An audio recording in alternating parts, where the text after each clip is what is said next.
اعوذ باللہ من الشیطان الرجیم بسم اللہ الرحمن الرحیم۔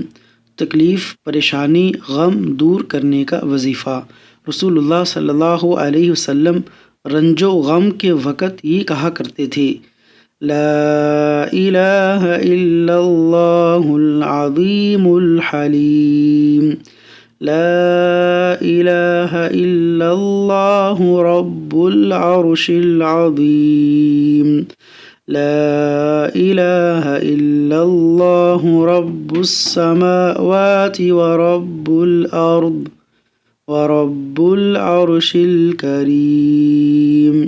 ترجمہ: عظیم و حلیم اللہ کے سوا کوئی معبود نہیں، عرش عظیم کے رب کے سوا کوئی معبود نہیں، آسمان و زمین اور عرش کریم کے رب کے علاوہ کوئی معبود نہیں۔ صحیح بخاری حدیث نمبر 5985۔ اللہ تبارک و تعالی دین اسلام پر عمل پیرا ہونے کی توفیق عطا فرمائے، آمین۔